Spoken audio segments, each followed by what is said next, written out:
Hello students, I welcome you all to Summer IAS.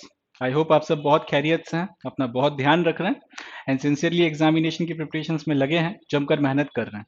तो आज के सेशन में हम लोग 28 सितंबर 2023 का जो द हिंदू न्यूज़पेपर है उसके इंपॉर्टेंट करंट अफेयर्स को डिस्कस करेंगे for UPSC civil services 2024 as well as जो आपके upcoming state public service commission के एग्जामिनेशन हैं उनके लिए।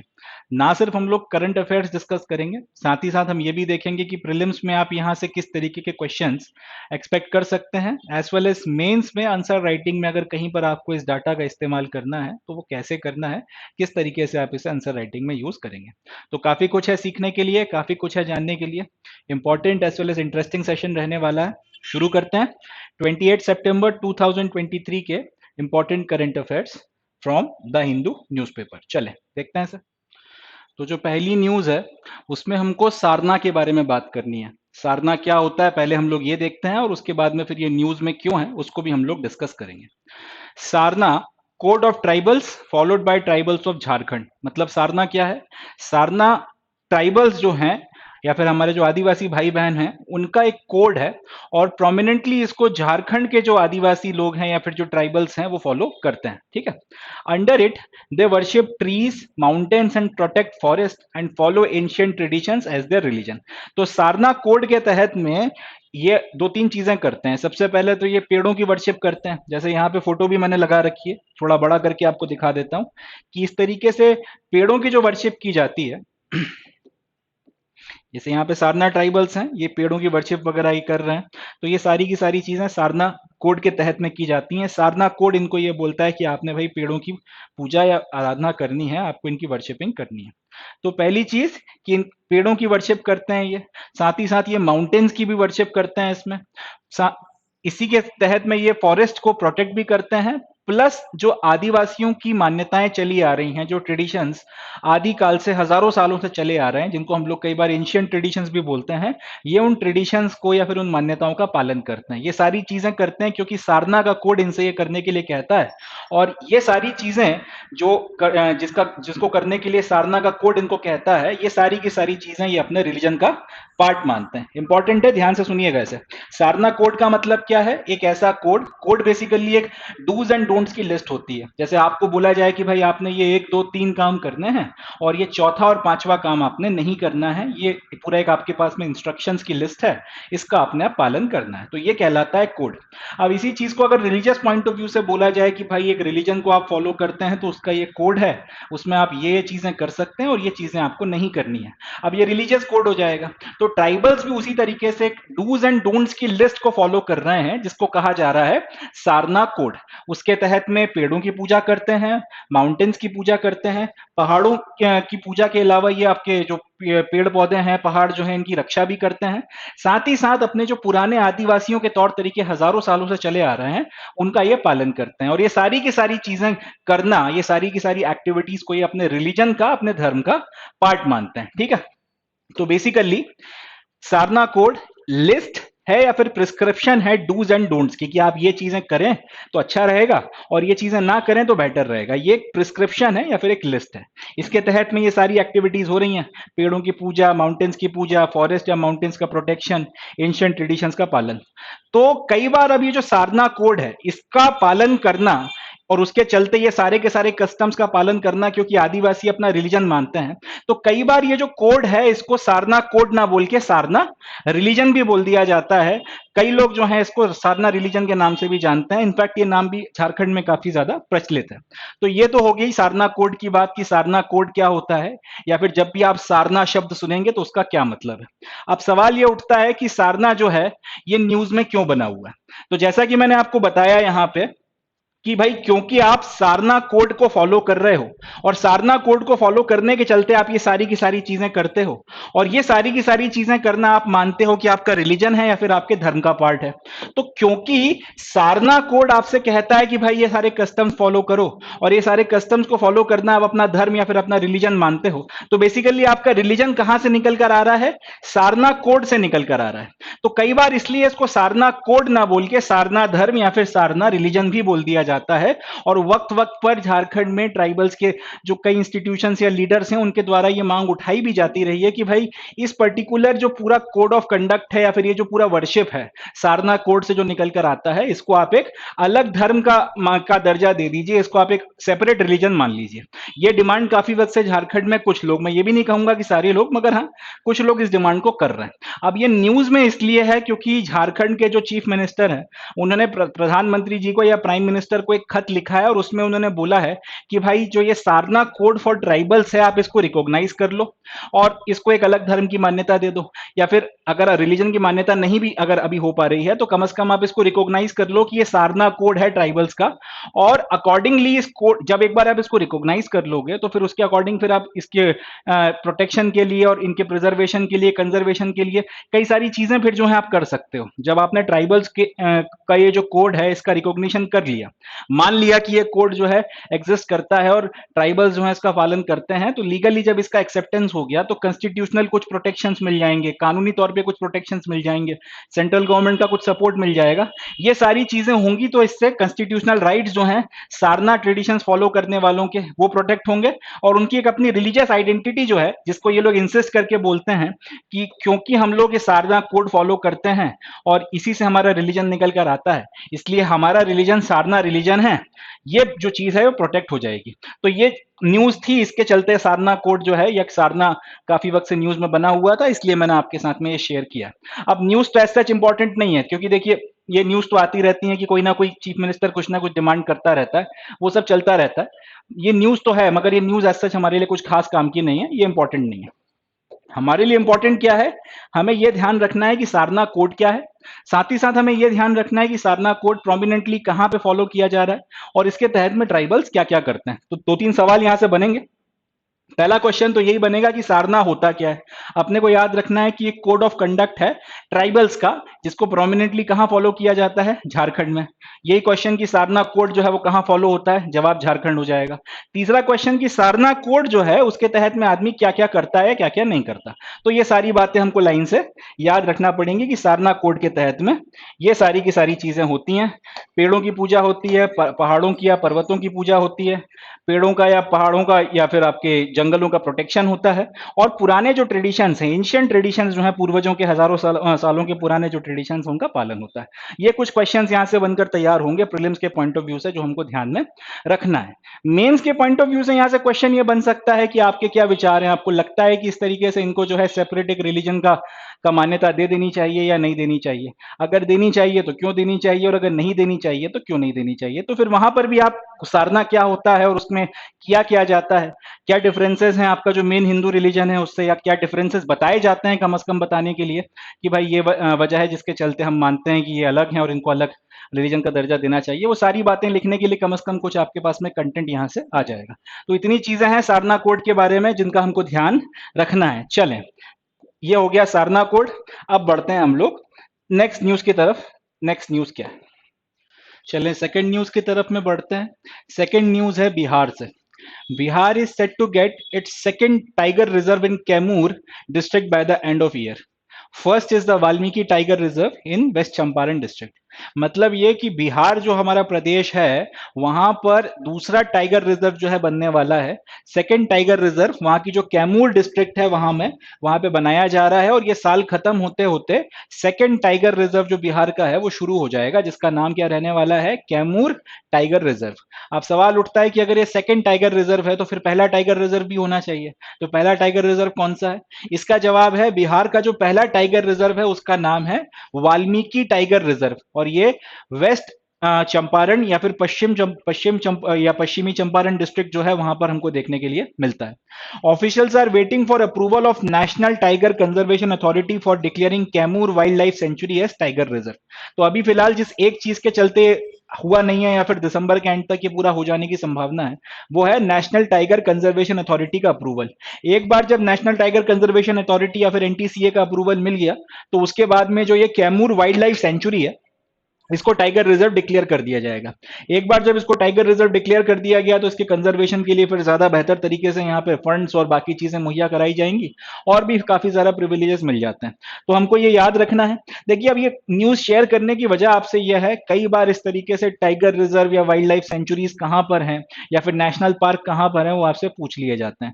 अब बीच-बीच में इस तरीके से जो नए वाइल्ड लाइफ सेंचुरीज या फिर नेशनल पार्क्स बनाए जाते हैं या टाइगर सेंचुरीज बनाई जाती हैं, टाइगर रिजर्व्स बनाए जाते हैं, ये बीच-बीच में न्यूज़ में आते रहते हैं। अगर एक आध सवाल आ गया तो अपने को ध्यान में रखना है कि वाल्मीकि टाइगर रिजर्व हो, चाहे कैमूर टाइगर रिजर्व हो, दोनों बिहार में। क्वेश्चन भी अगर आया तो बड़ा स्ट्रेट आएगा कि भाई ये फलाना-फलाना टाइगर रिजर्व या ये वाइल्ड लाइफ सेंचुरी या फिर ये नेशनल पार्क कहाँ पर है। जनरली नेशनल पार्क तो अब नहीं पूछा जाता है क्योंकि नेशनल पार्क बड़े गिने चुने तो लोग रट लेते हैं। वाइल्ड लाइफ सेंचुरीज अच्छी खासी हैं और टाइगर रिजर्व भी काफी सारे हैं, तो उतना कई बार लोग जो है उसको छोड़ देते हैं। तो अपन कम से कम इतना कर सकते हैं कि न्यूज में लगातार जो बने हुए हैं उतना अपने याद रहना चाहिए, इसलिए मैंने ये न्यूज आपके साथ में शेयर करी है। क्वेश्चन अगर आया तो सीधा सीधा आएगा कि फलाना फलाना आपका टाइगर रिजर्व कहाँ पर आपको देखने के लिए मिलता है या फिर कौन से स्टेट में है, आप ये बता दीजिए।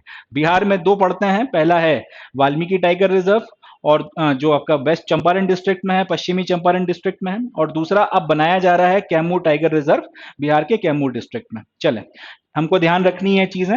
और एक बात और कि टाइगर रिजर्व अगर किसी को डिक्लेयर करना है किसी सेंचुरी वगैरह को, तो उसके लिए नेशनल टाइगर कंजर्वेशन अथॉरिटी की परमिशन लगती है, ये बात भी अपने को यहाँ से ध्यान में रखनी है। चले, थर्ड न्यूज या नेक्स्ट न्यूज की तरफ में बढ़ते हैं। Manipur government extended arm forces special power act AFSPA in almost entire state. मतलब ये कि मणिपुर की जो स्टेट गवर्नमेंट है उन्होंने पूरे के पूरे राज्य में arm forces special power act, जिसको कई बार हम लोग शॉर्ट में AFSPA या फिर आफ्सपा भी बोलते हैं, उसको ऑलमोस्ट पूरे राज्य में एक्सटेंड कर दिया गया। अब ये न्यूज एज सच अपने कुछ खास काम की नहीं है कि मणिपुर की स्टेट गवर्नमेंट ने अपने पूरे राज्य में आफ्सपा जो है उसको एक्सटेंड कर दिया गया। ये न्यूज एज सच अपने काम की नहीं है, ये इंपॉर्टेंट नहीं है, ठीक है। इंपॉर्टेंट क्या चीज है यहाँ पे? इंपॉर्टेंट है कि ये arm forces special power act क्या चीज होती है, ये जानना जरूरी है, क्योंकि AFSPA या फिर arm forces special power act या फिर आफ्सपा काफी वक्त से न्यूज में बना हुआ है। काफी बार खबरें आती रहती हैं कि भाई इसको यहाँ पर एक्सटेंड किया गया है, यहाँ पे लगाया गया है, यहाँ से हटाने की डिमांड हो रही है, इस तरीके से। तो होता क्या है arm forces special power act, वो अपने को पता होना चाहिए। अगर क्वेश्चन आया तो ये नहीं पूछा जाएगा कि हाल फिलहाल में कौन से राज्य में लगा दिया गया है या फिर कौन से राज्य से हटा दिया गया है, इस तरीके के क्वेश्चन नहीं बनेंगे। क्वेश्चन ये बनेगा कि भाई arm forces special power act होता क्या है, या फिर उससे रिलेटेड कुछ जनरल प्रोविजंस जो है वो पूछे जा सकते हैं, खासतौर पे प्रीलिम्स में तो पूछे जा सकते हैं, तो वो अपने को पता होने चाहिए। तो arm forces special power act क्या है वो डिस्कस करते हैं। सबसे पहले तो आफ्सपा को 1958 में पास किया गया था। Under it an area is declared disturbed area. Army and CAPF operating in a disturbed area has power to kill anyone acting in contravention of the law, arrest people and search premises without a warrant, and protection from legal suits without union government sanction. मतलब ये कि ये जो कानून है arm forces special power act 1958 में पास किया गया था। पहली बात, इस कानून के तहत में केंद्र सरकार या इस कानून के तहत में केंद्र सरकार किसी भी एरिया को डिस्टर्ब्ड एरिया डिक्लेयर कर सकती है। ठीक है, इंपॉर्टेंट पॉइंट है, याद रखिएगा। अगर किसी एरिया में लॉ एंड ऑर्डर का ब्रेकडाउन होता है, किसी एरिया में अगर इस तरीके की स्थिति बनती है कि वहां पे लोकल जो प्रशासन है, लोकल जो पुलिस है, उनके बस में चीजें नहीं आ रही हैं, वायलेंस बहुत बड़े लेवल पर हो रहा है, परिस्थितियां बहुत ज्यादा खराब हो गई हैं एंड आर्म्ड रेबेलियन जैसी स्थिति बन गई है या फिर आर्म्ड रेबेलियन हो गया है वगैरह वगैरह, ऐसी अगर कुछ परिस्थितियां हैं तो सरकार जो है arm forces special power act के तहत में उस पूरे के पूरे क्षेत्र को डिस्टर्ब्ड एरिया डिक्लेयर कर सकती है। अब एक बार अगर किसी क्षेत्र को arm forces special power act के तहत में अगर डिस्टर्ब एरिया डिक्लेयर किया गया, उसके बाद फिर वहां पे या तो आर्मी को डिप्लॉय किया जाता है या फिर केंद्रीय पुलिस बल जो होते हैं, सेंट्रल आर्म पुलिस फोर्सेस जो हैं, उनको डिप्लॉय किया जाता है, जिसमें BSF आती है, बॉर्डर सिक्योरिटी फोर्सेस, या CRPF आती है, सेंट्रल रिजर्व पुलिस फोर्सेस, इस तरीके से BSF, CRPF, ITBP, जितनी भी आपकी CAPF हैं, ये सारी की सारी आती हैं।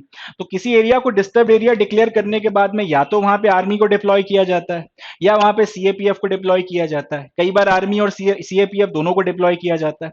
अब ये लोग जब डिस्टर्ब्ड एरिया में ऑपरेट करते हैं तो उसके बाद में इनके पास में ये पावर होता है आफ्सपा के तहत में कि ये अगर वहां पे कोई व्यक्ति लॉ एंड ऑर्डर ब्रेक कर रहा है, अगर किसी जगह पे लॉ एंड ऑर्डर की स्थिति खराब कर रहा है, कानून तोड़ रहा है, तो वो उसको ऑन स्पॉट गोली मार सकते हैं, उसको किल कर सकते हैं। दूसरा, अगर इनको खबर लगती है या फिर इनको शंका होती है कि भाई कोई व्यक्ति जो है वो संदिग्ध है या फिर वो उसकी जो गतिविधियां हैं वो ठीक नहीं है, इसको जो है डिटेन करके इससे पूछताछ करना जरूरी है। तो बिना किसी अरेस्ट वारंट के उस व्यक्ति को अरेस्ट किया जा सकता है डिस्टर्ब्ड एरिया में। तीसरा, किसी भी जगह की या किसी भी प्रेमाइसेस की, किसी भी घर की तलाशी ली जा सकती है बिना वारंट के। And last but not least, ये सारी एक्टिविटीज जब सिक्योरिटी फोर्सेस के पर्सनल करते हैं तो देखिए होता क्या है, डिस्टर्ब्ड एरियाज में कई सारी तरीके की चीजें होती हैं। कई बार जो आपके निर्दोष लोग हैं उनके ऊपर भी अत्याचार हो जाता है, कई बार गलत काम भी हो जाते हैं, तो और भी काफी सारी चीजें हो जाती हैं। मगर पॉइंट यह है कि किसी भी तरीके का लीगल सूट जो है उसके बाद में आर्म फोर्सेस के लोगों के ऊपर लाया नहीं जा सकता, उनके ऊपर कोर्ट में केस नहीं किया जा सकता जब तक यूनियन गवर्नमेंट का आपको सैंक्शन ना मिल जाए। ये अपने को ध्यान रखना है। इसको थोड़ा सा डिटेल में समझते हैं। एएफएसपीए की क्या कहानी है। सपोज कर लीजिए कि आपके देश का कोई एक ये क्षेत्र है, यहां पर लॉ एंड ऑर्डर की स्थिति जो है बहुत ज्यादा खराब हो गई है। मैं इसको यहां पे शॉर्ट में लिख देता हूं, law and O, L and O. तो यहां पे लॉ एंड ऑर्डर की स्थिति खराब हो गई है, पुलिस के बस में कुछ नहीं आ रहा। इसको एक एग्जांपल की मदद से समझते हैं। सपोज कर लीजिए कि कहीं पर कुछ इस एरिया में कहीं पे कुछ शांतिपूर्वक प्रदर्शन हो रहा था, धरना हो रहा था, और वो एकदम से वायलेंट हो गया, लोगों ने पत्थरबाजी शुरू कर दी वगैरह वगैरह। अब पुलिस को जो है परमिशन लेना पड़ेगी, पुलिस ने जो है लाठी डंडे चलाकर, लाठीचार्ज करके किसी तरीके से परिस्थितियों को कंट्रोल करने की कोशिश करी, मगर भीड़ जो है वो उग्र हो गई और उन्होंने दंगा शुरू कर दिया, आग लगाना शुरू कर दी, परिस्थितियां जो है खराब करना शुरू कर दी। ऐसी स्थिति में यह है कि पुलिस को परमिशन लेना पड़ेगी प्रशासन से, आपके जो पॉलिटिकल मास्टर्स हैं उनसे, कि भाई हमें फायर ओपन करने दिया जाए। अल्टीमेटली फिर इनको परमिशन मिलेगी, ये फायर ओपन करेंगे, और फायर ओपन करने के बाद में भीड़ को जो है काबू में लेकर आएंगे, भीड़ को तीतर बीतर करेंगे and law and order maintain कर लेंगे। नॉर्मल परिस्थितियों में ये होता है, और स्थिति जो है फिर वो नॉर्मल हो जाएगी। कुछ वक्त तक के लिए आप कर्फ्यू लगा दोगे या फिर या धारा 144 लगा दोगे, एंड परिस्थितियों को नॉर्मलाइज करके फिर आपका जो सामान्य जीवन है उसको आप एज इट इज कंटिन्यू करवाओगे। अभी तो यहाँ पे इस पर्टिकुलर एरिया में लॉ एंड ऑर्डर बना हुआ है, थोड़ी सी लॉ एंड ऑर्डर की दिक्कत हुई थी, बट उसको स्टेट की जो फोर्सेज है उन्होंने कंट्रोल कर लिया। सपोज कर लीजिए कि ये जो धरना का एग्जाम्पल है, हम इसको आगे लेकर चलते हैं। पुलिस फोर्स ने फायर भी करके ओपन करके देख लिया और भी चीजें करके देख ली, बट ये जो हिंसा थी वो रुकी नहीं। पता चला कि ये हिंसा और भी जो है दूसरे क्षेत्रों में फैल गई, और कई जगहों पर जो है इसने कम्युनल रूप ले लिया, कई जगहों पर किसी और तरीके का रूप ले लिया, और एक सेक्टेरियन बेसिस पर जो है यहाँ पे लड़ाई झगड़े शुरू हो गए, बहुत तमाशा होना जो है शुरू हो गया। अब इतने बड़े लेवल पर जो है वायलेंस होने लगा कि पुलिस फोर्सेस के बस में रह नहीं गया इसको हैंडल करना। अब क्या किया जाए। ऐसी परिस्थिति में आपके पास में एक ही ऑप्शन बचता है कि आपको आर्मी बुलाना पड़ेगी, या फिर आपको आपका सेंट्रल आर्म पुलिस फोर्सेस को बुलाना पड़ेगा, या फिर दोनों को बुलाना पड़ेगा। तो अब ऐसा नहीं है कि यहाँ पे लॉ एंड ऑर्डर की स्थिति खराब हो गई और पुलिस के बस में कुछ नहीं है तो आपने फौज को बोल दिया कि जाके वहां पर जो है स्थितियों को संभाल लो। ऐसा नहीं होता। सबसे पहले इस पूरे के पूरे क्षेत्र को यहां पर आफ्सपा लागू होगा। सबसे पहले यहां पर क्या होगा, यहां पे ये नोटिफिकेशन जारी किया जाएगा कि भैया यहां पर arm forces special power act जो है वो लागू कर दिया गया। अब arm forces special power act के तहत में इस जगह को डिस्टर्ब्ड एरिया डिक्लेयर किया जाएगा। ठीक है, arm forces special power act के तहत में ये जो पूरा का पूरा क्षेत्र है इसको डिस्टर्ब्ड एरिया डिक्लेयर किया जाएगा। अब एक बार जब यहाँ पे डिस्टर्ब्ड एरिया डिक्लेयर कर दिया गया, उसके बाद में यहाँ पे फौज को उतारा जाएगा, या तो आर्मी उतारी जाएगी या सेंट्रल आर्म पुलिस फोर्सेस, जिसमें बीएसएफ, सीआरपीएफ, एसएसबी, आईटीबीपी और भी काफी सारी दूसरी सीआईएसएफ और भी जो दूसरी आपकी सेंट्रल आर्म पुलिस फोर्सेस की जो दूसरी फोर्सेस हैं वो आती हैं, इनमें से किसी को उतारा जाएगा, या फिर ये भी हो सकता है कि दोनों को उतारा जाए। अब ये लोग यहाँ पर उतरकर लॉ एंड ऑर्डर मेंटेन करना शुरू करेंगे। जैसा कि मैंने आपको बताया, जब सामान्य परिस्थितियां रहती हैं तो पुलिस को तो फायर ओपन करने के पहले परमिशन लेना पड़ती है, ये इस तरीके की परमिशन नहीं लेते। अब यहां पर जब इनको उतार दिया गया तो इनके पास में अब पूरी आजादी है, फ्री, आपको एक तरीके से कह सकते हैं फ्री हैंड दे दिया गया है कि भैया कुछ भी करो बट लॉ एंड ऑर्डर को, परिस्थितियों को हैंडल करो। अब यहां पर लेट से कि कोई व्यक्ति आपको दिखा आग लगाता हुआ, पेट्रोल बम फेंक रहा है, इस तरीके के नाटक कर रहा है, तो यहां पर फिर अब सीआरपीएफ या फिर सीएपीएफ की कोई भी दूसरी जो आपकी कंपनी है, दूसरी कोई बॉडी है, या आर्मी के लोग फिर ये नहीं सोचेंगे कि क्या करना है क्या नहीं करना, परमिशन लेनी है कि नहीं लेनी, वो स्ट्रेट फॉरवर्ड गोली मार देंगे उसे। या फिर इस कहने का मेरा जो लॉजिक है या जो तात्पर्य है वो ये है कि जो पहला पॉइंट है कि एक बार सीएपीएफ या फिर आर्मी को आपने उतार दिया डिस्टर्ब्ड एरिया डिक्लेयर कर कर एएफएसपीए में, तो उसके बाद में वहां पर अगर कोई भी व्यक्ति लॉ के खिलाफ काम करता है तो उनके पास में पूरी परमिशन है कि वो उसको मार सकते हैं, और इसके लिए उनको किसी से कोई परमिशन, फायर ओपन करने के पहले कोई परमिशन नहीं लेना पड़ेगी, जैसा सामान्य परिस्थितियों में होता है जब पुलिस को परमिशन लेना पड़ती है। दूसरा, अगर किसी को अरेस्ट करना है या फिर अगर किसी को डिटेन करना है तो वो चीज भी हो जाएगी, किसी की अगर तलाशी वगैरह लेनी है प्रेमाइसेस वगैरह की, तो ये सारी चीजों के लिए जो नॉर्मली आपको वारंट लेना पड़ता है वो सब लेने की भी जरूरत नहीं है। और देखिए फिर वही बात कि इंसानी इस तरीके के जब कन्फ्लिक्ट होते हैं तो कई बार ह्यूमन राइट्स का वायलेशन भी हो जाता है। मैं ये नहीं कहता कि होता ही होता है, बट कई बार ऐसी परिस्थितियां बन जाती हैं, कई बार अन्याय हो जाता है, कई बार एरर ऑफ जजमेंट हो जाता है, कोई निर्दोष भी मारा जा सकता है, कई बार बहुत ज्यादा एक्सेस फोर्स का इस्तेमाल किया जा सकता है, बहुत सी चीजें हो सकती हैं। पर देखिए पॉइंट यह है कि जब आपको अल्टीमेटली ऐसी परिस्थिति आपके सामने आ गई है कि भाई देश की अखंडता जो है खतरे में है, then everything is fair in love and war वाली बात है। फिर जंग और प्यार में सब जायज होता है, वो वाली परिस्थिति है। तो बाद में फिर आप ये नहीं कह सकते कि भाई आपने अपनी ड्यूटीज निभाते हुए ये कर दिया वो कर दिया इसलिए हम आपके खिलाफ कोर्ट में केस ठोक रहे हैं और किसी फौजी के खिलाफ या किसी सीएपीएफ के अफसर के खिलाफ आप केस लगाने पहुंच जाओ, ऐसा नहीं होता। अगर आफ्सपा के तहत में कार्रवाई की गई थी तो जब तक सेंट्रल गवर्नमेंट की आपको सैंक्शन नहीं मिलते तब तक आप कोर्ट में कोई केस लेकर जा नहीं सकते उनके खिलाफ में। ये बहुत इंपॉर्टेंट पॉइंट है। इसी के चलते फोर्सेस को फिर फ्री हैंड मिलता है और वो फिर बुरी से बुरी परिस्थितियों में जाकर ऑपरेट करती हैं और वहां से हमारे लिए आप लॉ एंड ऑर्डर जो है रिस्टोर कर कर लाती हैं। आफ्सपा और आफ्सपा के तहत में हमारी फोर्सेस की प्रोफेशनलिज्म का ही नतीजा है कि भारत शायद अकेला ऐसा देश है जहां पे इंसर्जेंसीज खत्म हुई हैं। पंजाब में इतना नाटक हुआ मगर अल्टीमेटली हमने खत्म कर दी वहां पे इंसर्जेंसी। जम्मू कश्मीर में 10 साल से ज्यादा हमको एक तरीके से लड़ाई लड़ना पड़ी, सिविल वॉर जैसी स्थितियां बन गई, 10 नाटक हुए, बट हम लोग चीजों को कंट्रोल में ले आए। नॉर्थ ईस्ट में 50 तमाशे हुए मगर 70 साल से लड़ाई झगड़े हुए, सारी बातें हुई, बट अल्टीमेटली हमने उनको कंट्रोल में कर लिया। तो वही बात है, उसके पीछे की एक बहुत बड़ी वजह आफ्सपा और आफ्सा के तहत में हमारे फोर्सेस का प्रोफेशनलिज्म है। और इस एक्ट के तहत में जो फ्री हैंड उनको मिलता है वो है जिसके तहत वो सारी चीजों को कंट्रोल में लेकर आते हैं। तो ये आफ्सपा के बारे में कुछ इंपॉर्टेंट पॉइंट्स हैं जिसको अपने को ध्यान रखना है। अब एक बात और याद रखिएगा कि सेंट्रल गवर्नमेंट और स्टेट गवर्नमेंट दोनों जो है आफ्सपा के रिगार्डिंग में नोटिफिकेशन जारी कर सकते हैं। अगर कहीं पर आफ्सपा लगाना है तो स्पेसिफिकली अगर कहीं पर एक्सटेंड करना है आफ्सपा लगाना है तो प्रोमिनेंटली सेंट्रल गवर्नमेंट इसके बारे में फैसला लेती है।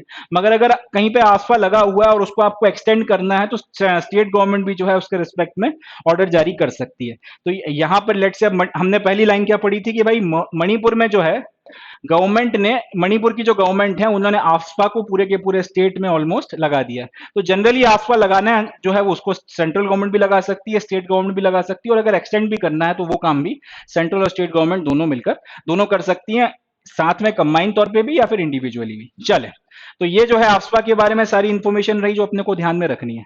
चलें आगे बढ़ते हैं। So with this we come to end of today's session. आज के सेशन में बस इतना ही। मिलते हैं नेक्स्ट सेशन में जहां पे हम लोग 29 सितंबर 2023 के जो इंपॉर्टेंट करंट अफेयर्स हैं उनको डिस्कस करेंगे। तब तक के लिए अपना बहुत ध्यान रखें, खुश रहें, पॉजिटिव रहें। इस चैनल को सब्सक्राइब करें। आपके जो दूसरे दोस्त जो यूपीएससी के लिए या स्टेट सर्विस एग्जामिनेशंस के लिए या फिर किसी ऐसे दूसरे एग्जामिनेशन के लिए प्रिपेयर कर रहे हैं जिसमें करंट अफेयर्स आता है, उनको भी इस चैनल के बारे में बताएं एंड जुड़े रहें समर आईएएस के साथ में। मिलते हैं नेक्स्ट सेशन में। Thank you. जय हिंद।